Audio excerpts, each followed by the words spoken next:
Alors je vais essayer d'honorer avec vous l'intitulé de cette rencontre, Contempler le Christ frère.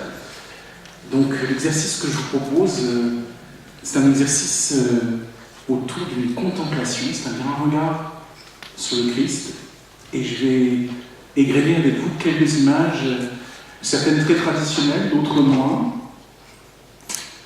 et puis en essayant de nourrir cette approche, cette contemplation de l'écriture, de l'évangile, j'essaierai avec vous d'évoquer la question de ce Christ frère des hommes, fils de Dieu, fils des hommes, qui nous rend même fils de Dieu.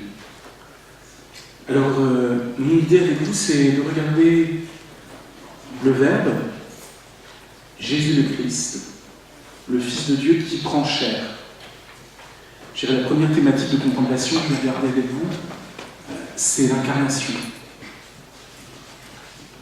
Le Fils de Dieu qui devient un d'entre nous. La deuxième approche qui sera la mienne, ce sera de voir Jésus, Fils de Dieu, qui a tant aimé le monde. Jusqu'où conduit cette fraternité du Christ, qui se dit aussi l'ami des hommes. Donc, je vais ici aussi essayer d'honorer, après la question de la fraternité, qui sera toujours là évidemment, celle aussi de l'amitié. Et puis, Christ frère dans la résurrection. Donc je vais traverser très modestement la notion d'incarnation, de passion et de résurrection. Alors le Fils de Dieu est devenu l'aîné d'une multitude de frères. On trouve cette expression au chapitre 8 de l'Épître aux Romains. Et donc, ce qui est important pour nous, c'est de regarder Christ frère et de se situer comme ses sœurs et ses frères, nous-mêmes.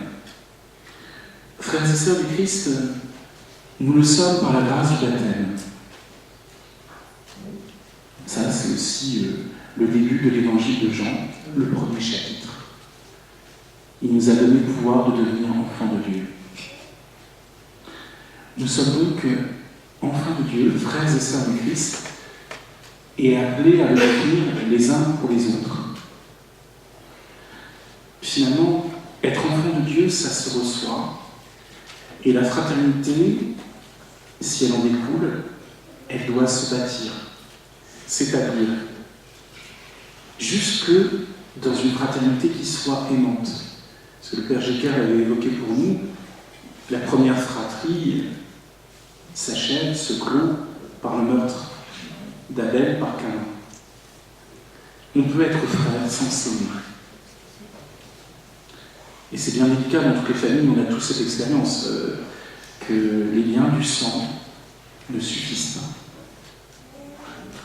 Le Christ, lui, nous a offert de nous unir à lui par les liens d'une alliance nouvelle et éternelle, qui passe d'ailleurs par le sang, n'oublions pas, nous passerons par la passion, et aussi par l'amitié.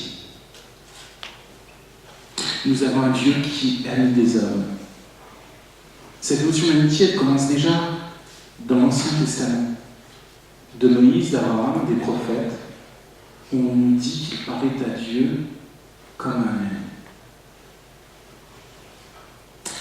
L'ami, c'est celui qui m'aime et auquel je peux répondre par mon amour. Alors, ce Dieu ami des hommes, ce Dieu dont on nous dit aussi tout au long du récit de l'Ancienne Alliance, l'Ancien Testament, qu'il est Dieu et non pas homme. Trop souvent, nous lui avons prêté nos sentiments. Ce Dieu va se faire l'un d'entre nous. La fraternité, pour le Christ, c'est d'épouser notre condition humaine. Voilà pourquoi je suis passé par ce premier visage à contempler, qui est juste une partie d'une fresque qui est au couvent Saint-Marc, à Florence. Vous en connaissez sans doute l'auteur, le Beato Fra Angelico, le bienheureux frère Angélique, celui qu'on appelle tout simplement Fra Angelico, un des grands maîtres de la peinture du Quattrocento, de cette pré-renaissance italienne, qui nous offre ce visage de l'enfant avec la Vierge, nous trouvons ensuite la fresque avec la Vierge, mais qui nous dit, dans ce regard assez extraordinaire, totalement réalisé, un Dieu qui regarde en face notre humanité, qui ouvre les yeux sur notre condition humaine et l'épouse. Pour accueillir et contempler ce Christ frère, il faut mesurer tout le chemin d'humanité, si cela est possible, qu'il a épousé en prenant chair de notre chair, par l'Esprit et le don d'un le consentement d'un. Oui, le Christ, c'est Dieu qui se fait l'un d'entre nous. Et c'est ainsi qu'il va nous manifester son amour et son amitié. Alors, j'ai hésité à choisir cette image-ci aussi débutée, j'aurais pu choisir celle-ci. Elle est assez connue, si vous êtes allé à Thésée, vous la connaissez forcément. Il s'agit donc d'une des plus anciennes icônes qui nous soit parvenue. Avant, vous avez une fresque italienne, voici avec une icône égyptienne. Bon, on la situe entre le 6e siècle et le 7e siècle. On ne sait pas tellement exactement, on l'a retrouvée dans les fouilles au début du 20e siècle, en Égypte. Et elle représente le Christ, voilà, qui est à votre droite, posant la main sur les boules d'Abba Ménas, un père abbé, un moine égyptien. Il nous regarde, tous deux. Le Christ n'est pas spécialement en surplomb, il est un tout petit peu plus grand. Il porte le livre de vie, et surtout il a ce geste extraordinaire sur l'épaule d'Abba Ménas. Un geste de fraternité, et un geste qui dit profondément qu'Abba Ménas a cessé par toute sa vie, ou a essayé, puisqu'il y a une icône ronde, enfin dans l'icône il a une horaire ronde et non carrée, ce qui signifie qu'au moment où l'icône a été peinte, il est déjà auprès du Seigneur. Abba Ménas qui bénit ce lien qui vient entre le Christ et lui, au sujet de l'émission précédente. Abba Ménas, donc, a vécu en frère, en ami du Christ. Alors, contempler le Christ ensemble, et le mot contempler, on va le prendre au sérieux, en grec on dit théoria, et la théoria, c'est une procession. C'est un acte de piété. Donc, on va faire tous ensemble, pendant ces quelques minutes, un chemin ensemble, pour regarder l'humanité du Christ, comment il s'est fait notre frère, et donc, comment il nous invite à répondre à cette fraternité par le lien d'amitié. Voilà pour mon préambule, voilà 2 images pour l'introduire. Le Christ s'est fait chair. On dit un peu vite dans le credo, par l'Esprit Saint, il a pris chair de la Vierge Marie. Évidemment, de l'Annonciation à la Visitation jusqu'à la Nativité, je dirais Luc et Matthieu nous abreuvent de beaucoup de détails, tous essentiels, qui font le lien avec la première annonce. Mais il y a un grand silence que Paul VI appelait l'école de Nazareth. On sait bien peu de l'enfance du Christ. Je crois que d'ailleurs elle appartient à l'intimité de Joseph et de Marie. Mais il est essentiel de ne pas gommer cet aspect de la vie du Christ. Être frère pour le Christ, c'est vraiment déposer sa toute-puissance pour entrer dans l'humanité par le chemin le plus élémentaire, le plus essentiel, celui de l'enfance. On sait peu de choses sur l'enfance même du Christ, évidemment. L'intimité, je vous disais, la fuite en Égypte, l'épisode du temple, qui est toujours bien présent à nos esprits. Mais il faudrait vraiment attribuer à l'enfance ce que Jésus a vécu de l'enfance que nous connaissons. Tertullien, qui est un des grands penseurs de l'Église, même si sa pensée est parfois un peu trop audacieuse pour la première Église, osait dire « Si tu ne crois pas que le Christ a tété le lait de sa mère et souillé ses langes, tu n'es pas chrétien. » J'ai beaucoup ces mots, je les trouve très justes. Vous le savez, le Christ nous disait « Efforcez-vous d'entrer par la porte étroite. » Eh bien, Jésus lui-même, s'il nous dit de passer par la porte étroite pour entrer dans le royaume, on peut oser dire aussi que lui-même l'a pris dans l'autre sens. Une porte, ça peut toujours se prendre dans tous deux sens. Où Jésus s'est abaissé, s'est fait tout petit, à notre hauteur, à notre proportion, pour entrer dans l'humanité. Si j'étais Thérèse de Lisieux, comment pourrais-je craindre un Dieu qui s'était pour moi petit enfant? Un Dieu qui s'était pour moi petit enfant. Vous pouvez dire avec les mots du grand saint Paul, il n'a pas retenu le rang qu'il égalait à Dieu, mais il s'est abaissé dans l'Épître aux Philippiens. L'abaissement de Christ. Le Christ, frère, c'est celui qui s'abaisse. En grec, c'est le mot kénos, l'abaissement. Et ce qui devrait nous émerveiller dans l'incarnation de Christ, c'est que la toute-puissance de Dieu se manifeste dans toute la vie terrestre du Christ, la vie de Jésus, l'incarnation. Dieu est tellement tout-puissant qu'il peut même abandonner cette toute-puissance. Ça peut vous sembler étrange, mais regardez les hommes et les femmes au pouvoir, ils ont de grosses difficultés à combler ne serait-ce qu'une once de leur pouvoir. Donc la toute-puissance du Christ, ce rang qu'il égalait à Dieu, puisqu'il est fils de Dieu, c'est le pouvoir saint dépouillé. À la crèche, je vais l'écrire dans quelques instants, au crucifixion. Le Christ entre nu dans l'humanité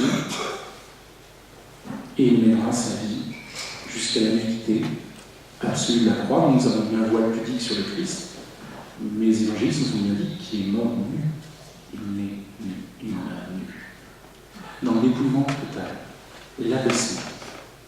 Le Christ, frère, c'est celui qui se penche sur nous.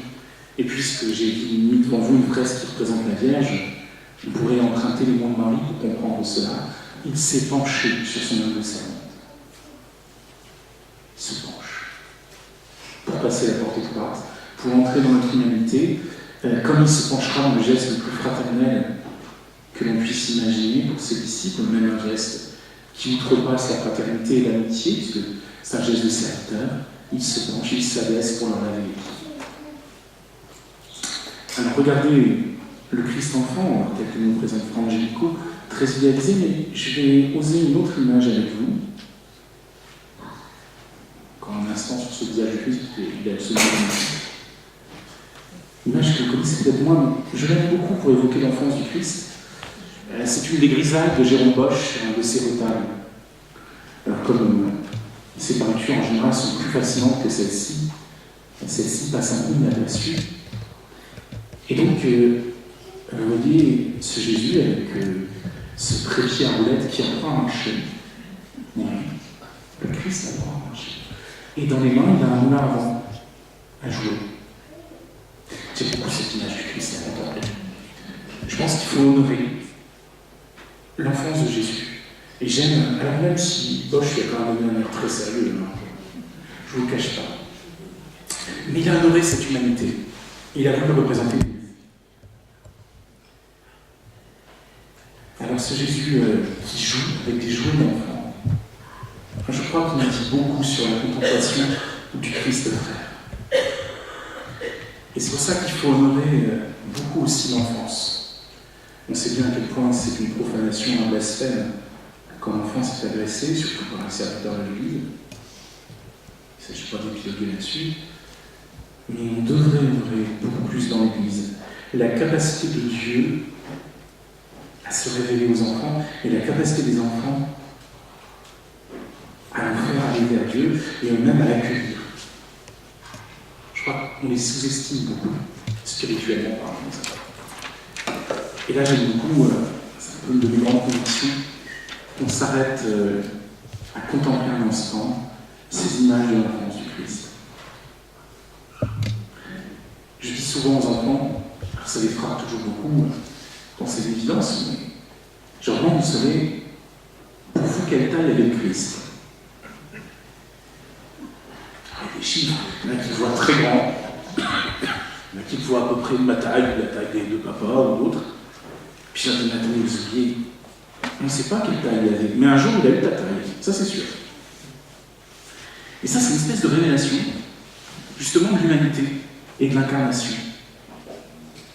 Si un jour le Christ a eu la taille, c'est vraiment qu'il est comme moi. Et un jour, tout le monde a eu la même taille que le Christ. Ça n'arrive rien, ça paraît dérisoire, un peu sentimental peut-être. Mais le Christ enfant, il y a eu des très belles dévotions dans l'histoire de l'Église autour du Christ enfant, parce qu'Antoine de Padoue.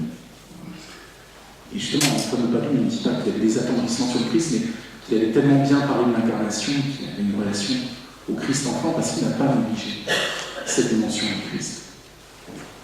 Ne le regardons pas que comme l'adulte qui a été pendant toutes ces années, mais aussi honorons cette enfance que Jésus n'a pas dédaignée. C'est pas parce qu'il y a une accélération de l'écriture qui nous fait passer du Christ à 12 ans au Christ à la trentaine d'années qu'il n'y a pas eu tout ce bel apprentissage de l'enfance. Et pour clore ce passage autour de l'incarnation, très vite, parce que le temps tourne, je ne saurais trop vous rappeler aussi le lien du Christ aux enfants, qui montre en exemple, qui appelle aussi ses frères. Alors si vous regardez l'Écriture, en fait, Jésus appellera ses disciples qu'après les frères, qu'après la résurrection. Par contre, les enfants, il les appelle des frères. Le petit, le fragile, ce que vous avez fait au plus entre les mains, comme on l'a été, mais l'enfant, il l'appelle frère. Étonnant. Et, je vais me glisser sur la suite, mais en regardant les évangiles, on ne se rend pas forcément les détails, mais il y a peu de mention des effusions affectives de Jésus.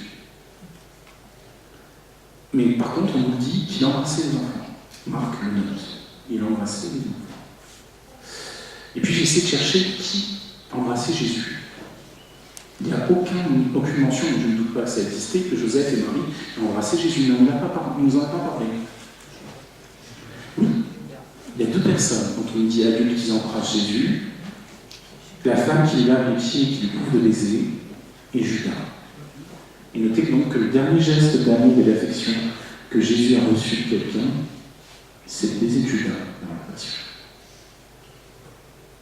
Elle ne s'est pas dit que ça n'avait plus l'embrasser. Je ne vois pas de bonheur comment elle aurait pu. C'est assez déconcertant. Mais ça me dit aussi quelque chose du Christ frère. Il accepte le baiser du pécheur, du traître, du réprouvé. Alors il faudrait, dans ce chemin d'incarnation, montrer en effet avec le Christ dans la vie publique. C'est ce qui passe par le baptême de Jean, par cette amitié particulière. Jean dit « Je suis l'ami de l'époux », c'est-à-dire celui qui présente vraiment l'époux pour la fête.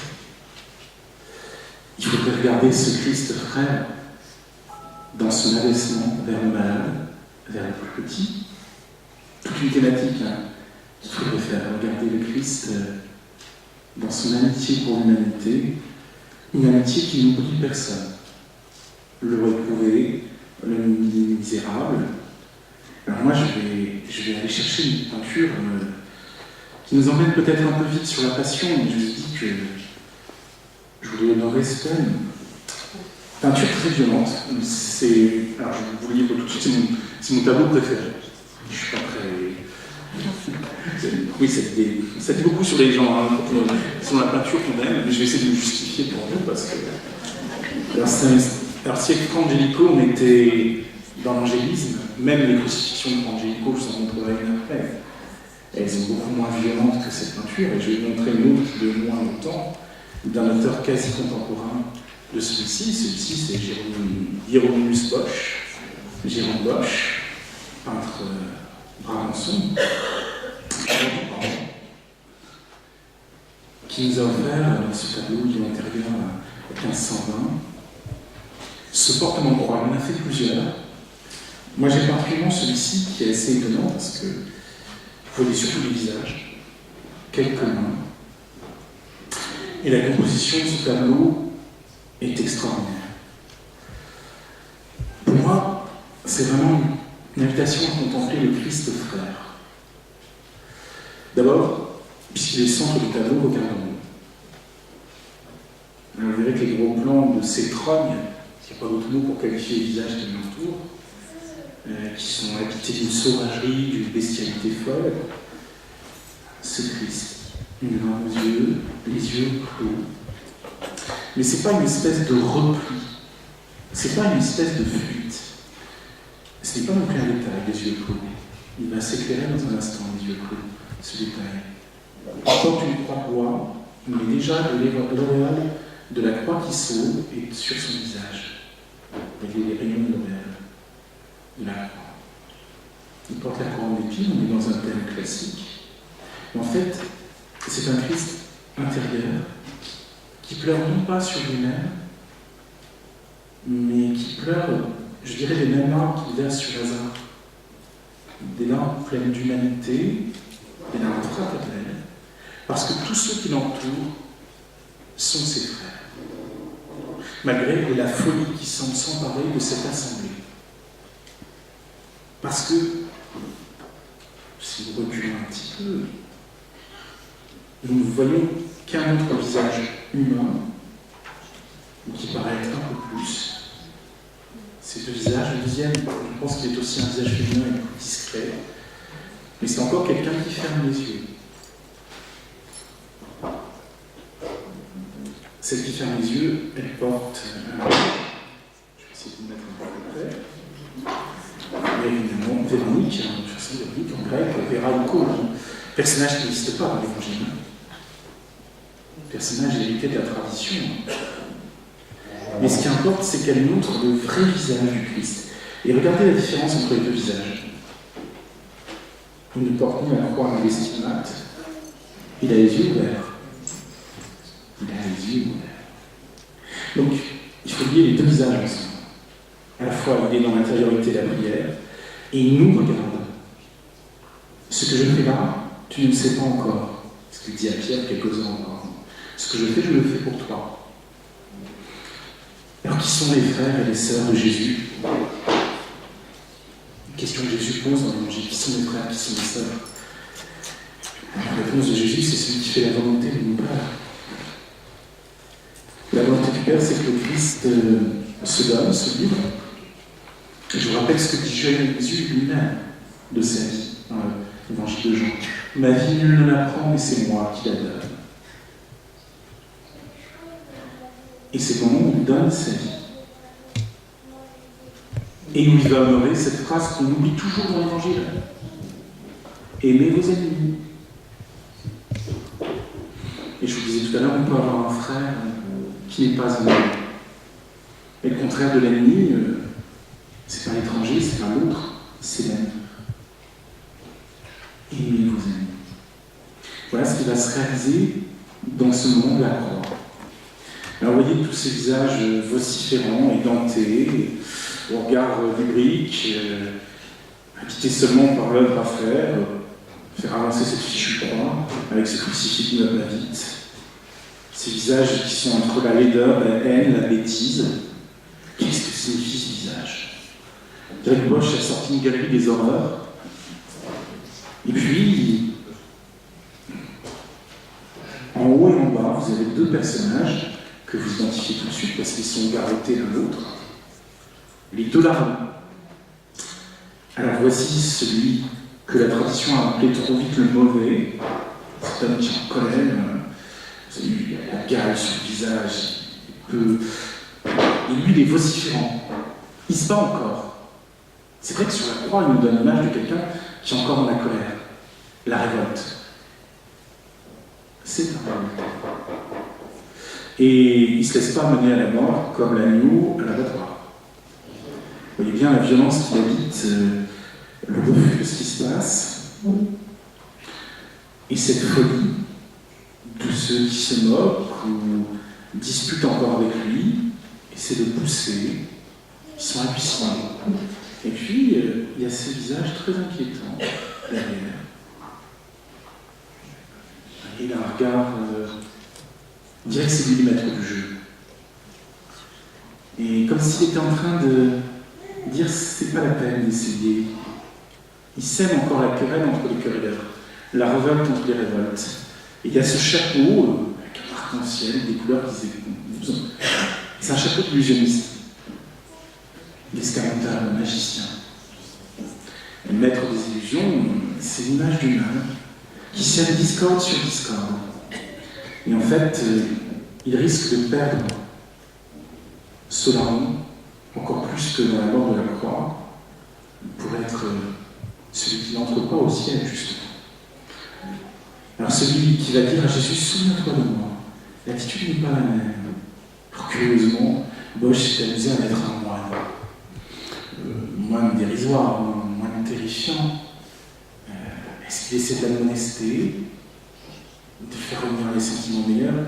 Ça paraît peu probable. Et on sent plutôt cet homme habité, lui, par la peur, l'inquiétude. Peut-être déjà le repentir. Et il nous regarde.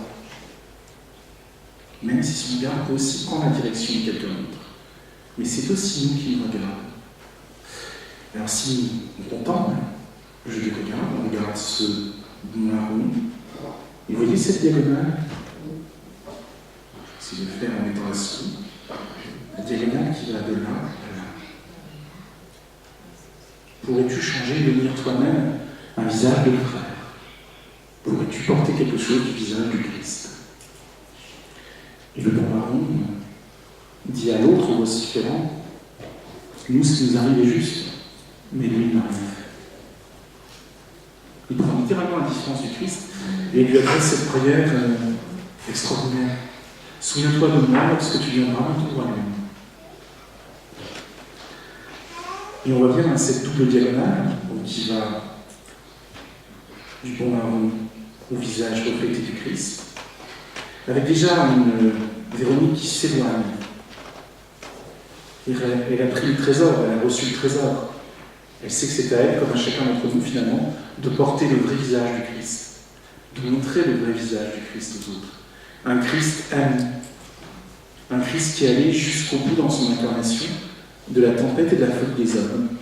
Et je vous dis, il y a une autre diagonale, celle de la croix, traverse la croix portée par le Christ comme charpente nouvelle d'un monde nouveau.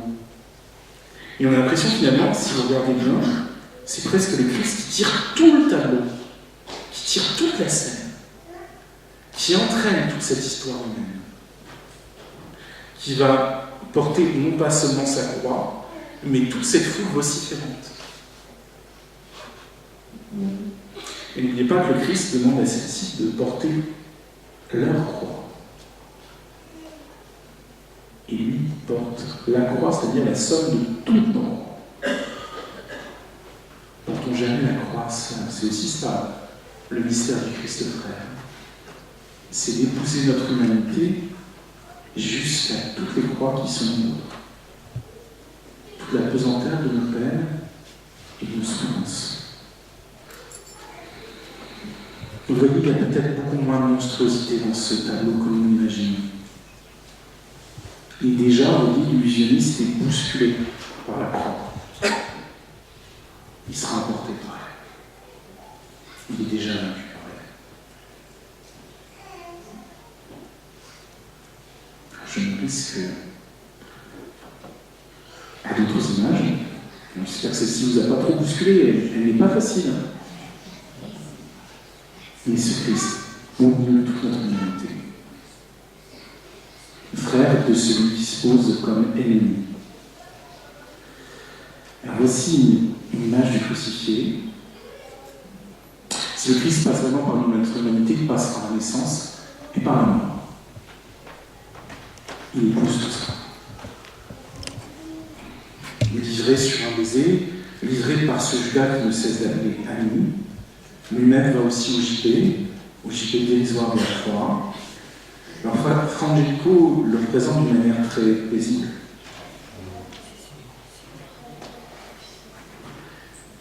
Je vais vous emmener. Alors, ne croyez pas que je vais faire du culte du dolorisme.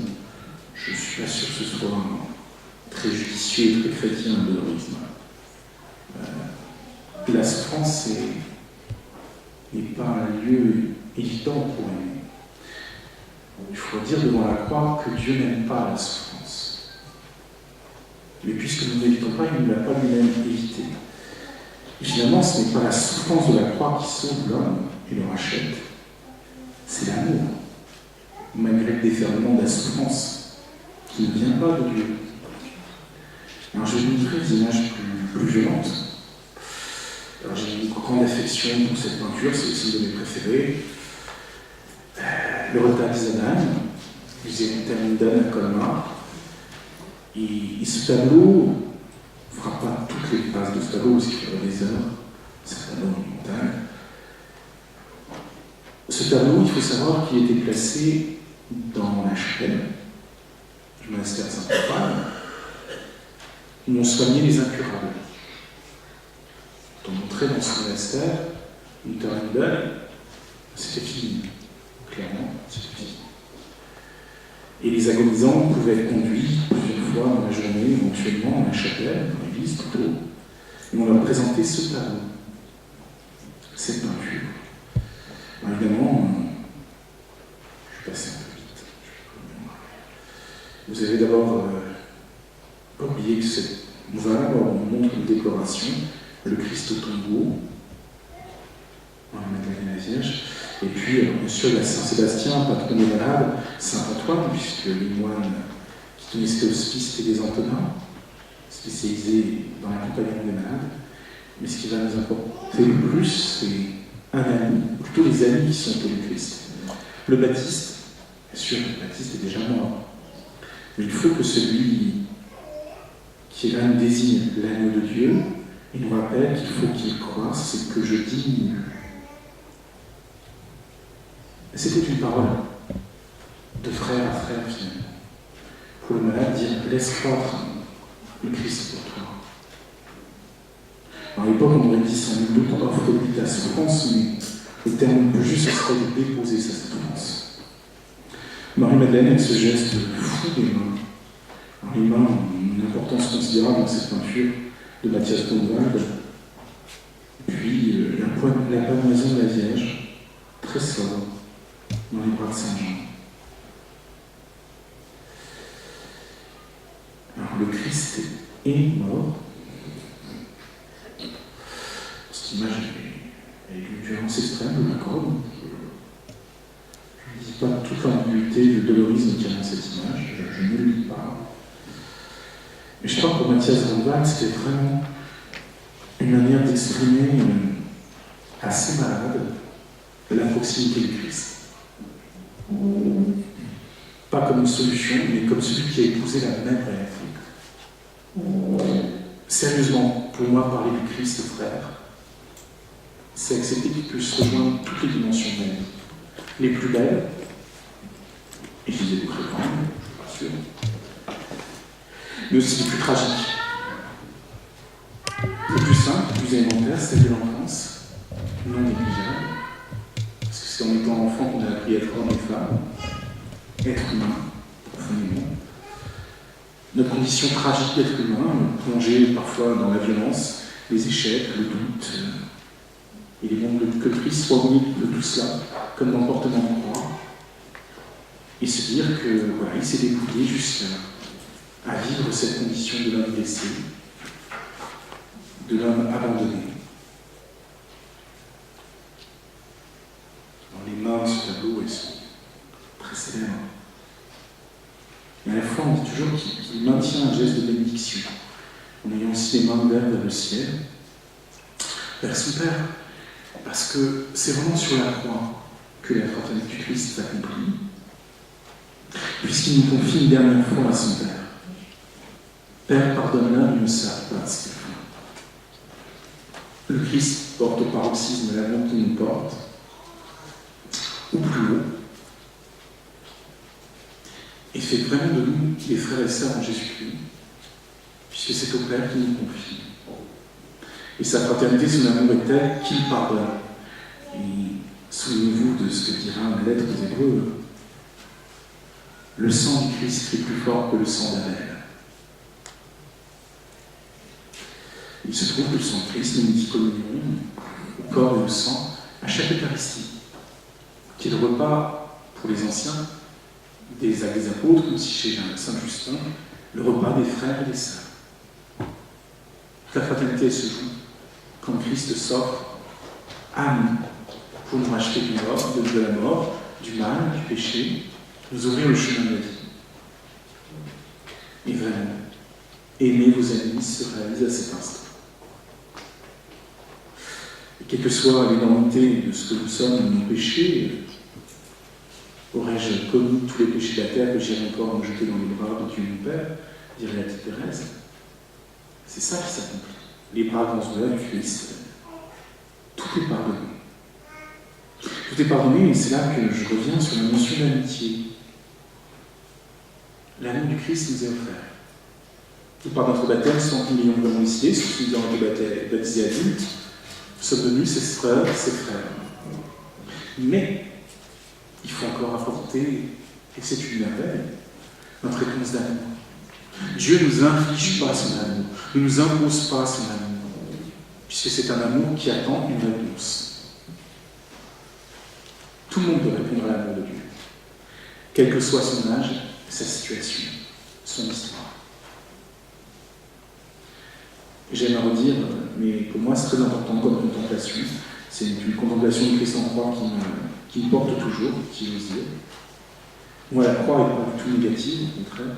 Elle me rassure profondément. Mais j'ose dire qu'on ne peut pas avoir les bras plus ouverts que sur la croix. Et dans leur folie, les hommes ayant cloué ses mains ont interdit que ses bras puissent se refermer ou se fermer. Il reste à jamais, éternellement, ouvert.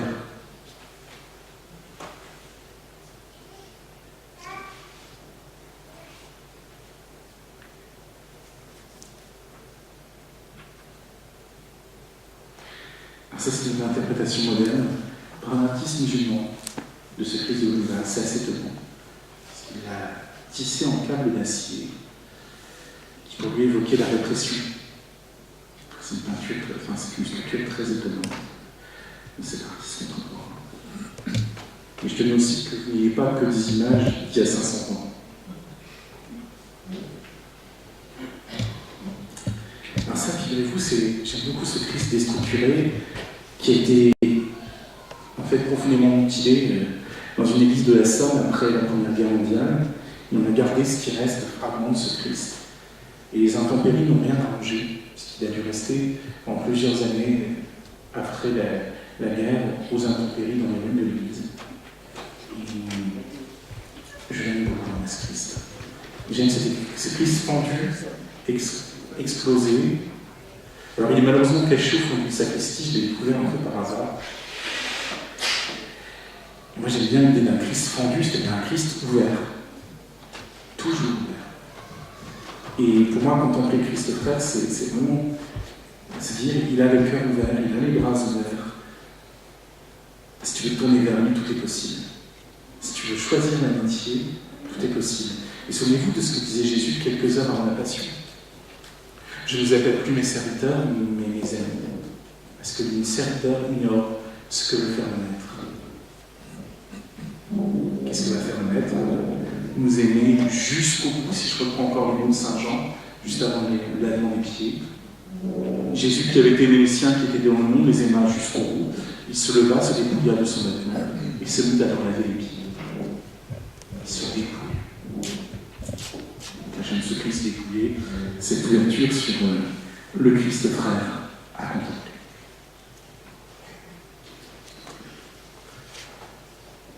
Alors, c'est vraiment un trésor ce Christ-là. Il est du XVe siècle, toujours un peu dans les mêmes époques, mais mes goûts vont un peu vers cette période, excusez-moi. Je l'assume pleinement. Alors ça c'est un petit clin d'œil. Normalement, on devait tous savoir où est ce Christ. Normalement. C'est un Christ XIXe qui est très beau, qui est le Christ qui était là pour les sœurs de la Visitation ici, et qui donc est toujours dans le cloître. Alors là, on n'ose jamais regarder par en dessous du visage du Christ.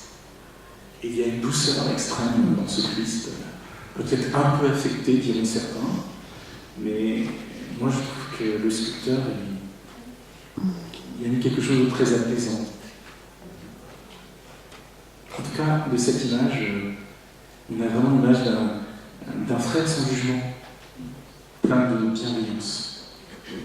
une image de ce Christ ami des hommes.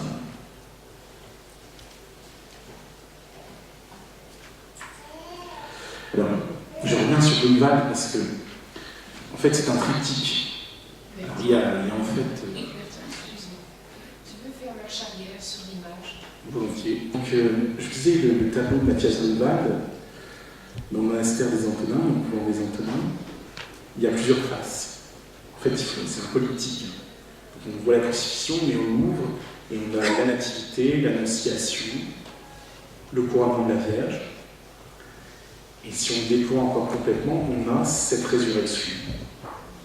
Parce que si j'honore la question de l'incarnation d'un Dieu qui se fait homme de la naissance à la mort, donc toute la réalité de notre humanité, d'un Dieu qui épouse toutes les réalités de la condition humaine, à l'exception du péché, évidemment, c'est le prélude, mais qui ne dédaigne pas le pécheur, qui ne l'enferme pas dans son péché, et qui voit toujours derrière le péché une masque du péché.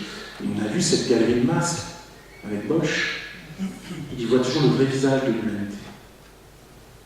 Et Jésus distinguant toujours le péché du pécheur, et emmenant le pécheur vers le pardon et la résurrection. Parce que dans tout sacrement que nous vivons dans l'Église, on goûte quelque chose de la résurrection. Ce sont des sacrements qui nous conduisent à la vie et à la vie éternelle. On n'est pas assez dans notre vie dans cette dimension du ressuscité. Et pour utiliser une très vieille expression qu'on trouve chez les Églises, en particulier chez les Augustins, on ne goûterait pas assez l'admirable échange. Dieu s'est fait homme pour que l'homme devienne Dieu. Formule Augustin. Dieu s'est fait homme, il s'est fait notre frère, pour que nous soyons vraiment les filles et les fils du Père. Et cela s'accomplit dans sa victoire sur la mort. Alors ça, pour le coup, c'est vraiment très étrange. Comment Grunewald a imaginé ça? Il n'y a aucun tableau de la même époque qui ressemble à ça. D'ailleurs, on a l'impression plutôt d'être devant du Dali ou une peinture du XXe siècle. Pas une peinture d'il y a 500 ans. Où est-il cherché cette lumière, cet astre levant, ce Christ, le visage traversé de lumière, à tel point que les contours sont peu nets quand on s'approche, c'est un flou. Et là encore, attention, c'est le Christ aux bras ouverts. Alors, il est victorieux, il est triomphant, il y a cette humanité qui a le choix de rester dans les ténèbres ou pas. À son garde, leurs cœurs sont aveuglés, ils n'ont rien compris, mais il n'empêche qu'il est victorieux. Le Christ qui surgit du tombeau, et on osait aussi présenter cette image aux mourants. On leur offrait aussi cette promesse, ce réconfort. Mais il y a l'image d'un triomphe paisible. On a du mal à reconnaître sans les plaies le crucifié d'ailleurs. Mais pourtant, le ressuscité, c'est bien le crucifié. C'est bien celui qui est passé intégralement, authentiquement, par notre humanité. Le Christ, frère. Je suis passé par l'incarnation, la passion, j'évoque la résurrection, et je voudrais évoquer dans tout cela vraiment aussi cette idée qu'il y a notre réponse à adresser. Comment le Christ devient-il un ami? C'est le chemin que tous les saints ont emprunté. Je crois, j'ose dire que la fraternité du Christ s'accomplit dans le don total de son existence, dans le pardon et la résurrection, et que notre part de la vie fraternelle, elle doit s'accomplir, nous, dans l'amitié. Parce qu'après tout, frère, on l'a reçu sans aucun mérite de notre part, d'être frère du Christ. Et pouvoir dire le Christ est un frère pour moi. Mais comment moi, chacun d'entre nous, puis-je devenir son ami? Et que cet amour soit aussi un amour offert aux autres. Là encore, si j'invoque encore Saint Jean, et le premier épître de Jean, celui qui dit qu'il aime Dieu qui ne voit pas et son frère qui n'aime pas est un menteur. Je répète ça tout le temps dans mes paroissiens. Je leur dis une seule fois dans les homélies. Mais je crois que c'est une phrase essentielle pour dire l'amitié à vivre. Finalement, l'amitié qu'on a avec le Christ, elle ne se vérifie que dans la fraternité, amitié, que nous pouvons avoir les uns envers les autres. Je ne dis pas que c'est facile. Je ne dis pas que nous aurons des liens de parfaite béatitude avec chacun. Nous bloquons tous, nous butons tous un jour ou l'autre sur tel ou tel agacement. Nous sommes parfois tous odieux, maladroits. On constate aussi parfois des incompatibilités d'humeur dans notre relation avec les autres. Ça nous arrive, pourquoi le nier? Alors comment faire qu'une amitié, nous l'avons entendu ce matin, c'est à l'amour que vous avez les uns pour les autres qu'on vous connaîtra comme mes disciples. Et finalement, l'injonction du double commandement, l'amour de Dieu et du prochain, c'est toujours ce devoir, ce tu et moi. Donc, vivre une fraternité qui se veut missionnaire aujourd'hui, puisque c'est notre défi synodal, c'est bien aussi de retrouver un chemin d'amitié avec le Christ qui nous ouvre un chemin d'amitié avec ceux qui nous entourent. Au point qu'il soit vraiment ce prochain dont nous parle constamment Jésus. Aime ton prochain. Celui qui est sur ma route, comme l'homme blessé tombé aux mains des bandits pour le bon samaritain. L'amitié, ce sera donc une amitié spirituelle, un défi à lancer. J'ai le mal à passer la diapo suivante. Ce bloc. Là, voilà. Alors ça, je ne sais pas si vous connaissez, mais normalement, vous devriez le connaître aussi. Là, pour le coup, c'est les deux œuvres les plus anciennes que je vous présenterai. Puisque celle-ci, elle est du XIIe siècle. Oui, on pourrait croire que c'est plus récent. C'est du XVIIIe, non, c'est du XIIe siècle. Et ça, c'est Christ Saint-Sauve, le Saint-Sauveur, dans la cathédrale à Amiens. J'aime beaucoup cette image du Christ, pour moi, Christ ami. Et alors, cette sculpture, quand vous êtes à la cathédrale, il faut la voir en 3 fois. Parce que c'est une sculpture, je ne sais pas quelle est l'origine, on sait que c'est un sculpteur byzantin, c'est tout ce qu'on sait, que c'est une statue qui a dû être sculptée en Italie vers les années 1180, ramenée par un de nos évêques. Elle n'était pas à l'origine de la cathédrale, elle était d'abord l'église Saint-Nicolas, qui était une des églises satellites de la cathédrale. Elle est arrivée au XIVe à peu près, qui était donc pas au début. Et ce visage, il est assez étonnant. Bon, c'est un Christ monumental, il fait près de 3 mètres de haut, enfin, c'est une sculpture énorme. C'est là où il y a plein de cierges. Si vous savez pas, vous en avez à gauche, c'est là où il y a plein de cierges. Et ce Christ, il est extraordinaire parce qu'on pourrait appeler une sculpture à décision. Si vous êtes en face de lui, là, ce visage, un peu ambigu. Alors, alors moi je vais tricher, je vais essayer de vous le décaler un peu, je vais l'agrandir. Si vous ne regardez que ce côté-là, l'œil est sévère. Vous êtes à la gauche du Christ. Donc si vous étiez, puisque c'est une crucifixion, on n'a que le Christ, crucifié et ressuscité, hein, c'est les deux sur la croix. Ce qui porte le grand vêtement doré, le périzonium, le vêtement de la lumière. Donc il y a un air très sévère quand on se place à sa gauche. Vous serez en face de lui, vous serez à droite. Un air très sévère. Vous n'êtes pas du bon côté. Donc si vous allez du côté gauche, alors c'est plus frappant. Alors c'est plus frappant quand on a la statue vraiment en face de soi. Il sourit. Ça c'est assez étonnant. Vous voyez bien, il y a un côté souriant, un côté sévère. Et donc quand on face de Saint-Saul, il faut se décider. Et si vous prenez vraiment le 3/4, à sa droite, il aura un visage très bienveillant. Je ne sais plus si j'ai pensé à le mettre là-dessus. Non, c'est en jeune viol. Voilà.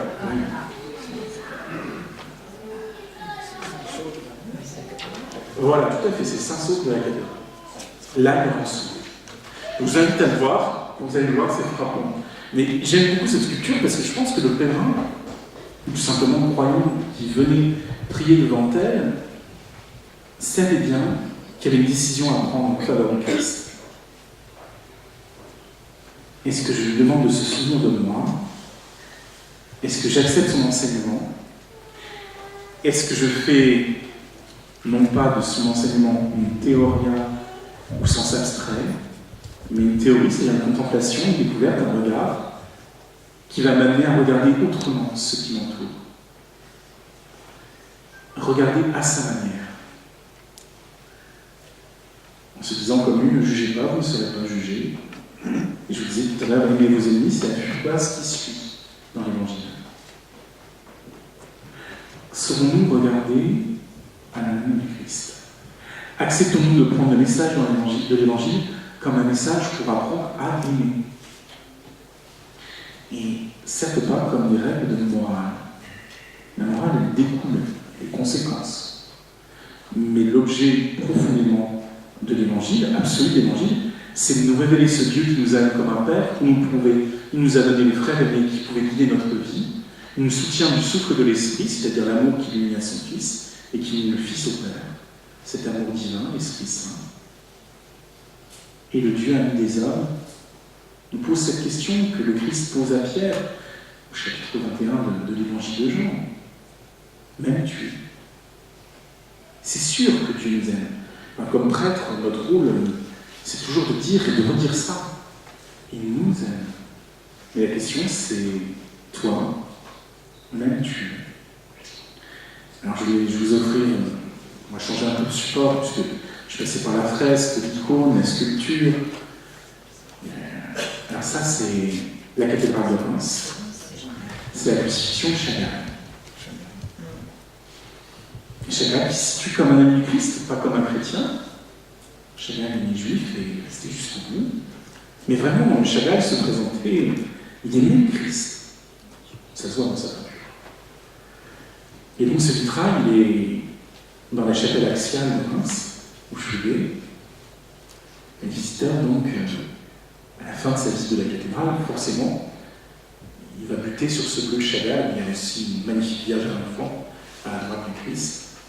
Moi, je resterai un instant sur ce Christ de lumière, ce Christ de douceur, et qui nous pose, je crois, vraiment la question, parce que lui aussi, il est autant crucifié que ressuscité. M'aimes-tu? Et donc, humblement, pour moi, contempler le Christ frère avec vous,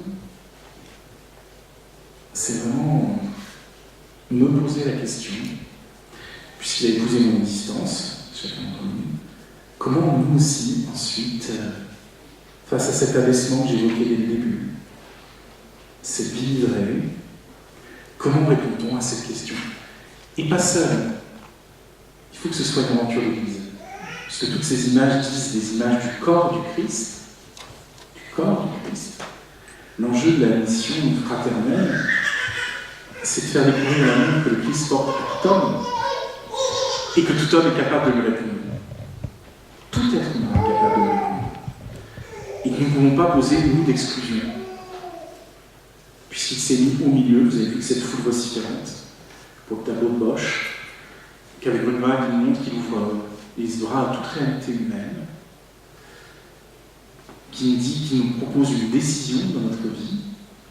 Donc je pense que la fraternité risque d'être une idée abstraite si on ne fait pas une démarche d'amitié, portée par l'amour que le Christ me porte.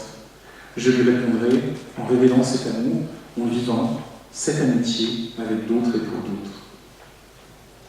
Et finalement, la mission n'est jamais de ramener les gens à l'Église ou de les convaincre du bien fondé de la foi catholique. La mission, c'est de partager un amour qui nous fait vivre. Comment dire à quelqu'un qui est aimé et qui peut aimer en retour. Voilà, je ne sais pas si ça vaut une conclusion, c'est plus une évocation. J'ai tenu le temps qui m'était demandé. Ces images, je les mettrai à disposition si vous voulez. Après, c'est pas un regard personnel, c'est juste une tentative de contemplation. Je dirais que c'est aussi, si j'ose l'expression anglo-saxonne, un work in progress. C'est-à-dire que c'est vraiment un défi, cette question d'une fraternité missionnaire. Vraiment une grande question. Et si on la pense que par des réalisations, des actions à mener, c'est sûrement un bon début. Mais vraiment, il faut les penser, à mon avis, en honorant cette phrase du Christ: est à l'amour que vous aurez les uns pour les autres qu'on vous reconnaîtra, comme les disciples. Suivre le Christ, c'est aimer. Et finalement, pour nous, il y a trois verbes qui forment un triptyque qu'on ne peut pas séparer quand on vit l'aventure chrétienne. C'est que aimer, c'est vivre, vivre, c'est croire, et croire, c'est aimer, c'est une boucle. Mais ce qui fait notre vie, c'est vivre, aimer et croire. Ou la foi, l'espérance, la charité, si vous voulez dire autrement. Mais vraiment, c'est ça, être dans le regard, pour moi, contempler le Christ frère. Donc chacun pourrait évoquer un instant en lui-même, se recueillir en lui-même sur ce qui le frappe. En quoi il reconnaît le Christ frère dans son histoire? Est-ce que c'est le Christ qui s'approche du lépreux? Est-ce que c'est le Christ qui offre un pardon immense, infini à la femme adultère? Est-ce que c'est le Christ qui ouvre le ciel au bon larron, comme l'a appelé la tradition? Est-ce que c'est le Christ qui montre en exemple les enfants?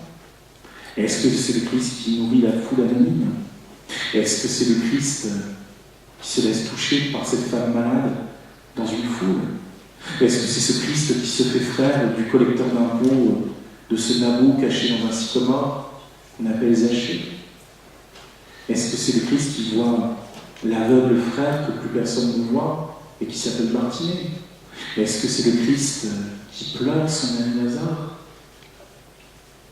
Il y a bien le visage du Christ frère. Et je suis dans l'incapacité de les évoquer tous. Mais il y a certainement un de ces visages qui vous parlera plus, qui sera la manière pour vous de s'approcher de lui et de s'approcher des autres, d'en faire des prochains. Voilà, à relever l'aventure de la fraternité missionnaire, mais en regardant d'abord le Christ. C'est lui qui conduit toujours. Et souvenez-vous, une fois qu'il a dit à Pierre, m'aimes-tu, il ne l'ajoutera que 2 mots, suis-moi. Bon.